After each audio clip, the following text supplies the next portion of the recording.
Hi friends, I'm Katie Brinkley and you're listening to Rocky Mountain Marketing. With nearly 2 decades helping business owners, consultants, and coaches with their digital marketing, I know that social media can be an incredible tool to grow your business when you know how to do it the right way. And that's what we're going to do today.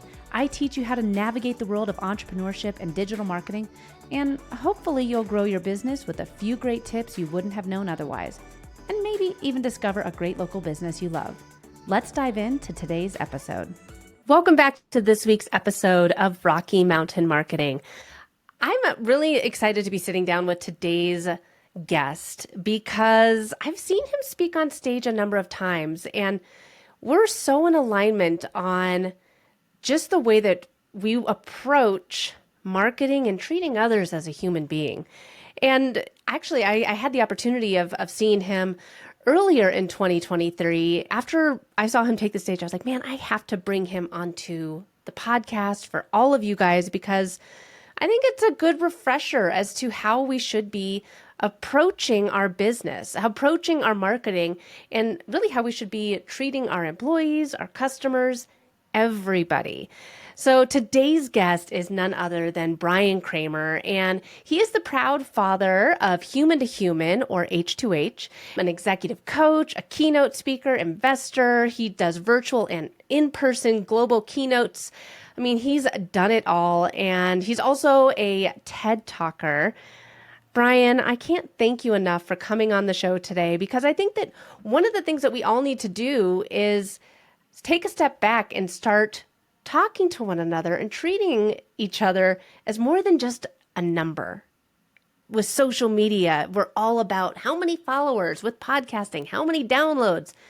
But we have to take that step back and think, well, there's an actual person that comes behind every number. So thank you so much for joining me today.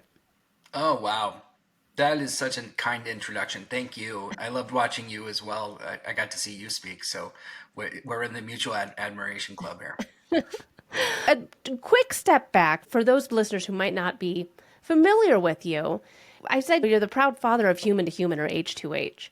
How did you really get started with speaking and having your focus be on this whole human to human concept?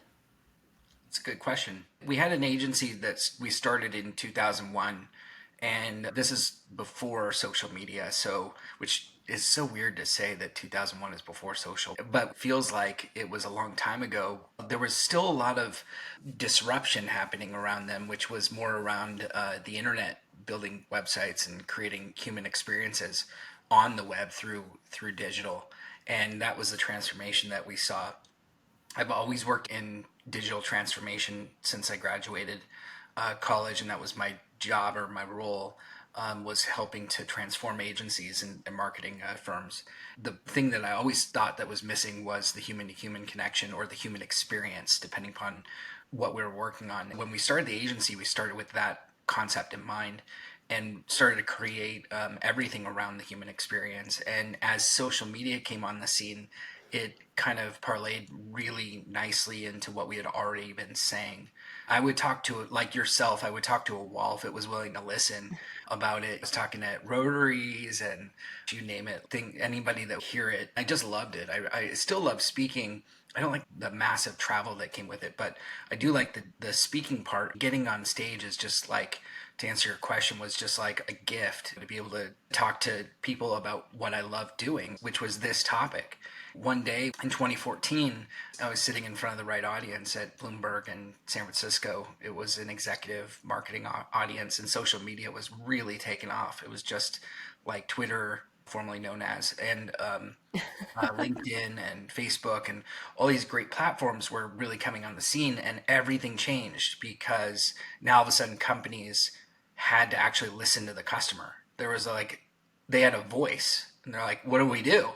It changed everything because then all of a sudden it was really human to human. It was like, oh my God, it's not just like radio, TV, and newspaper anymore. This is like the customer can actually say bad stuff about us and we have to talk back to them. So that's where H2H came from. I spoke about it on stage, and right place, right time, right audience, with a build of my personal brand leading up to that, that gave it a little bit more oomph that really took off in the next 24 hours.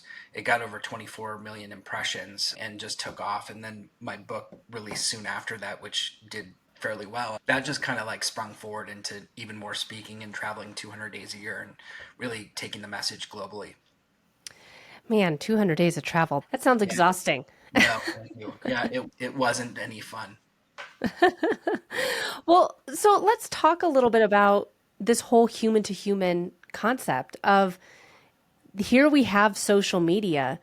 They have a microphone too. It's not just us, paying the money for the TV spot or for the billboard or the magazine print ad, whatever, where we have the microphone as a Mm, business. yeah. Now, our customers and our clients have a microphone too. So, talk to us a little bit about how we should be embracing our clients and customers having their own microphone about our business. Mm. It's such a beautiful thing that we actually get to hear from them because now we know what they like and what they don't like. And a lot of people were really good at this topic in terms of, like Jay Bear talks about, hugging your haters when you have them. Then there's the customer service aspect of it, which many friends of ours talk about. There's then your raving fans that actually will Mhm. talk about you and root you or share you from the rooftops. So there's different flavors of different shares or different pieces, and that's why I wrote my second book on shareology, because sharing does power. I believe it powers every company.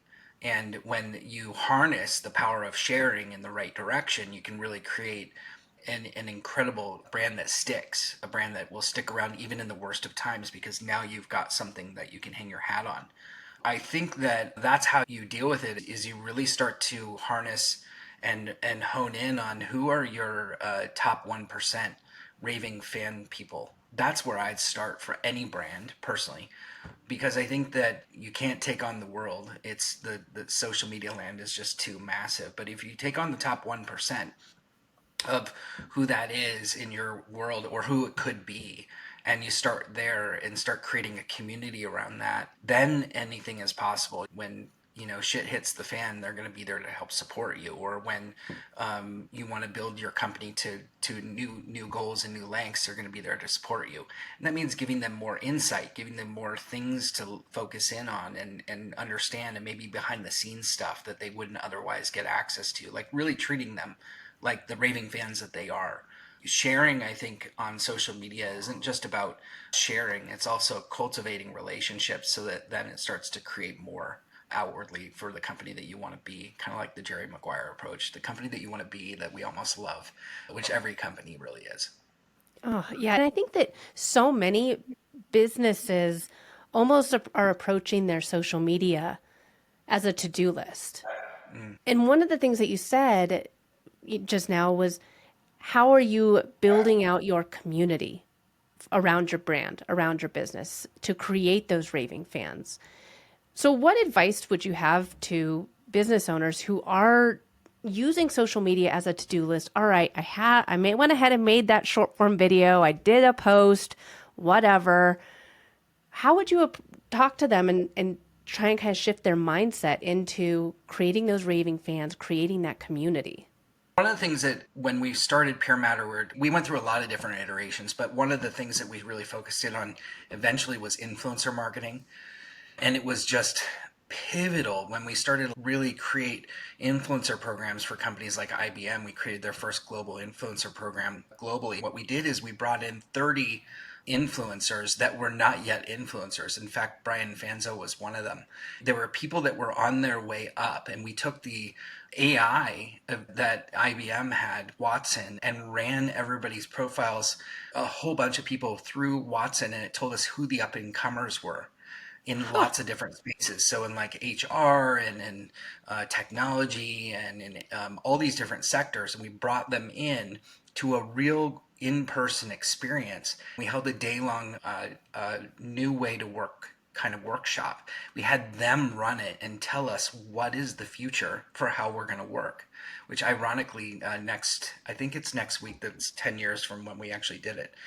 They basically started to forecast and predict what was this new way to work. Now, what we did is we captured all of their stuff been on video and in white papers and had content created. And by the time they had left, we had content for 6 to 12 months that was being put out that was co-created by the influencers themselves.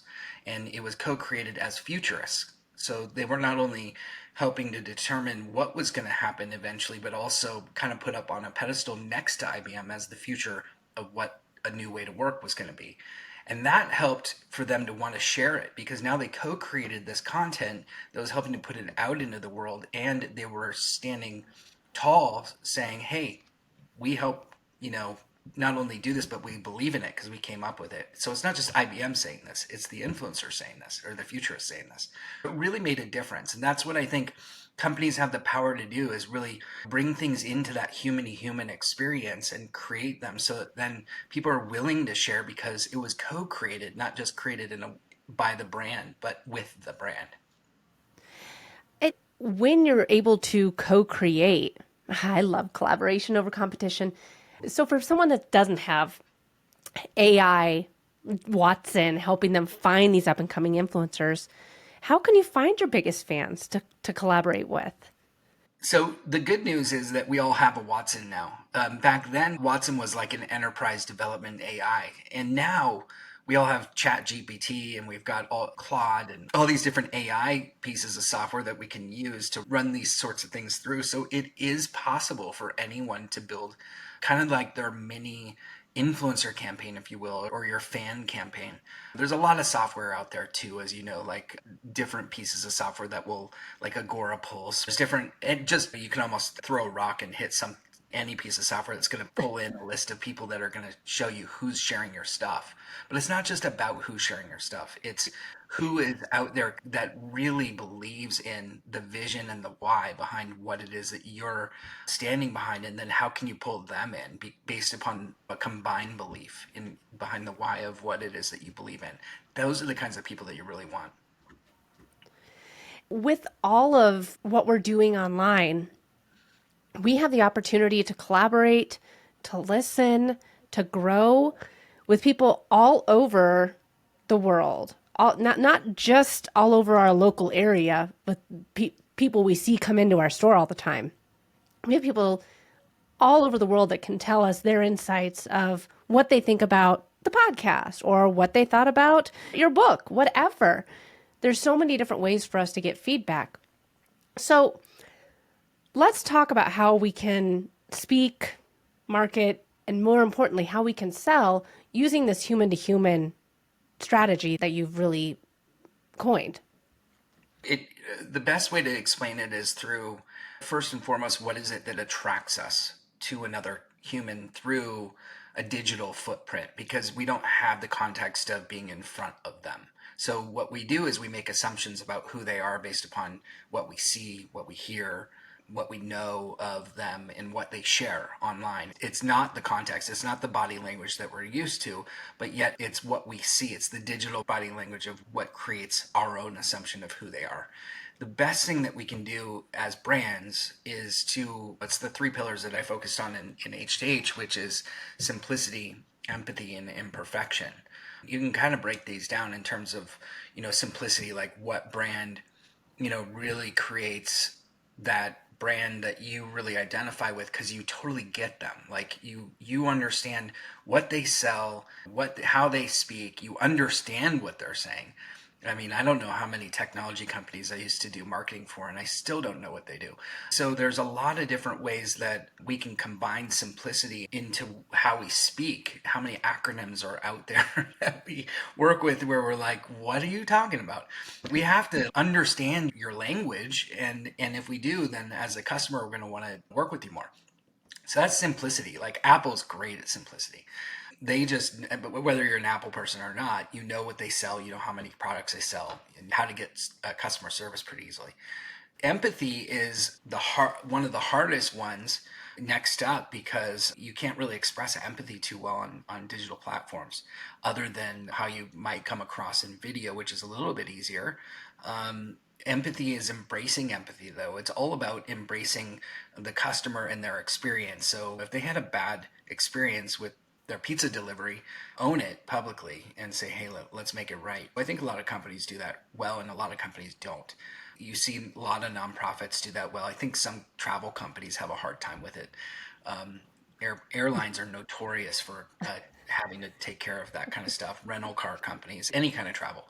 The last one's imperfection. Imperfection is how we embrace imperfection and the things that there is no perfection. I love, Katie, by the way, you are full on human in this way, because the way that you express yourself, and I've started to really, since we met even more in this last conference, I love seeing how you show up and how you're challenging people and how you like really put it out there and what you believe, and this is what I believe, and you really like stand by it, and it's a really imperfectly perfect kind of way, and it just like makes Well, you want to thanks. get to know you more. I found myself like really wanting to answer your questions on, I think it was Facebook, because of that. And I think brands have that opportunity. Like, don't show up perfectly. Don't try to craft the perfect question. Don't try to craft the perfect way of being on Instagram. Oh my God. If Instagram could be like, 90% trying to be perfect in the category of, we all know that. I mean, we're not idiots. We know that we know what you're trying to do, and it's the imperfect ones that we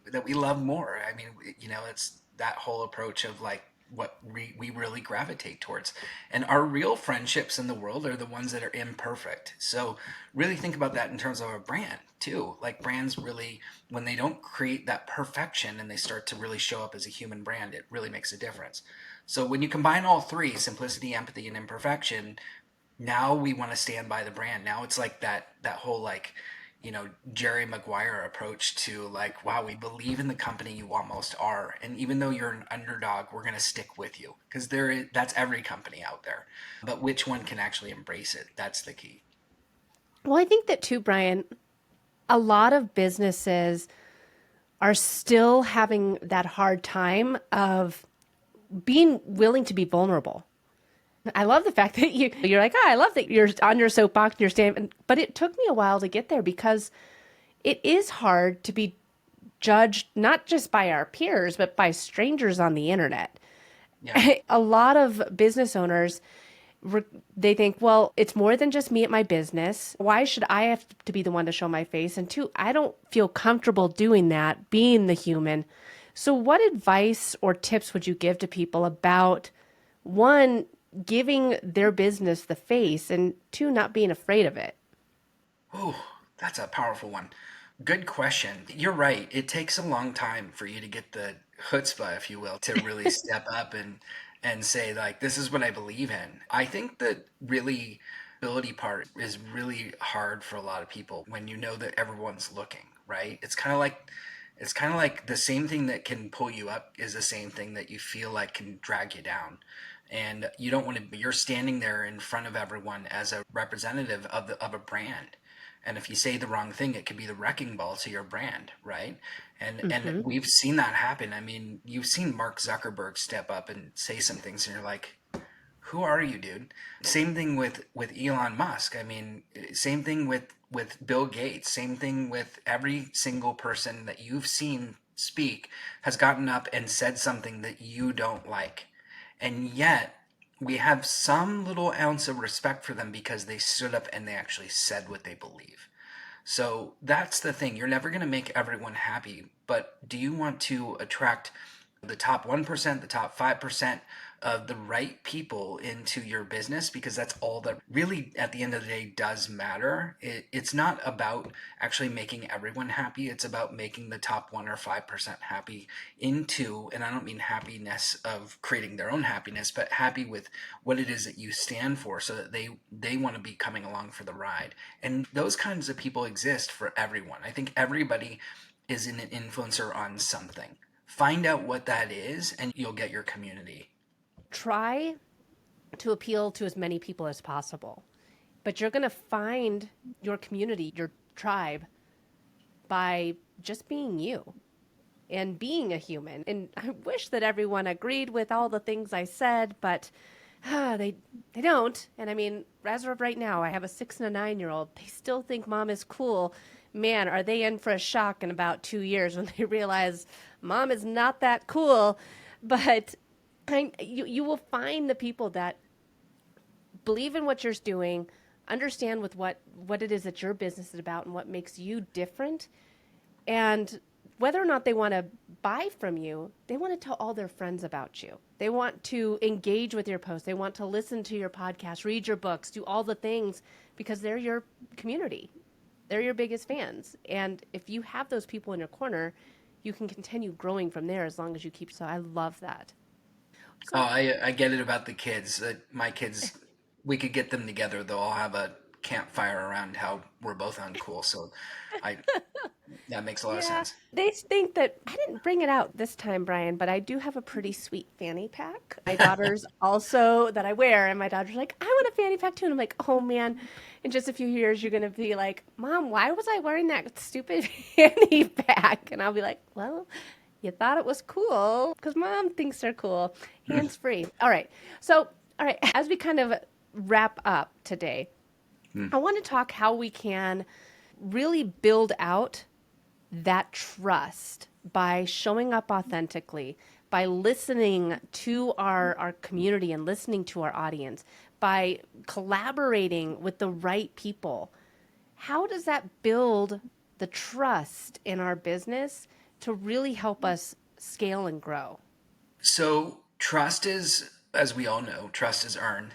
And if we're not building trust, especially as marketers, I think marketers are the worst offenders of this.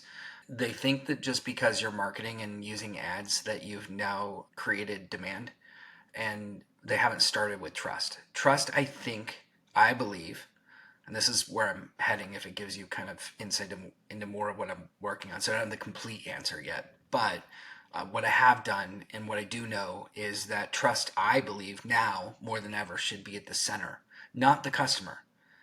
The customer's next up. We've always said that the customer should be at the center. But the problem with that is that we're starting with the customer and their needs versus building trust first and then working towards the customer.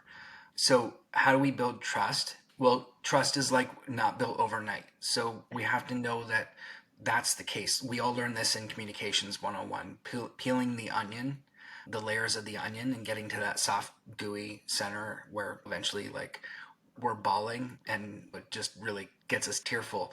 That's the same thing as a customer. If you sell them a product right away, the chances of them being a long-term customer is not good.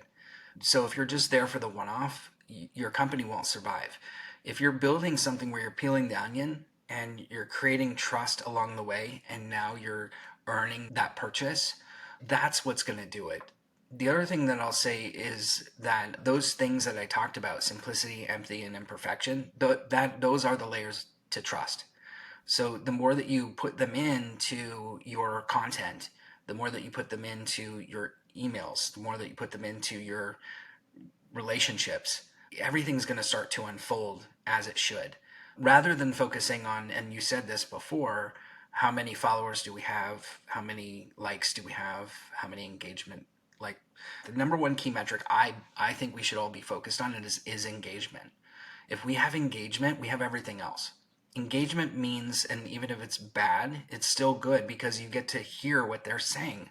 So engagement is the key to unlocking more of understanding how to gain more trust. And if you have engagement up, you're going to get more clicks, you're going to get more likes, you're going to get more of all those things. But move your engagement KPI up and everything else will unfold from there, especially trust. So you said the simplicity. How simple should we be with our audience? Because I know that there's definitely times where I sit down with my tax person and I say, okay, explain this to me like I'm 5 because it's still not clicking up here. But I don't think you're saying simplicity in that regard. Simplicity is taking the complex, just like you said, and making it understandable for everybody or for the people that want to buy your product. Think about that Tiffany box.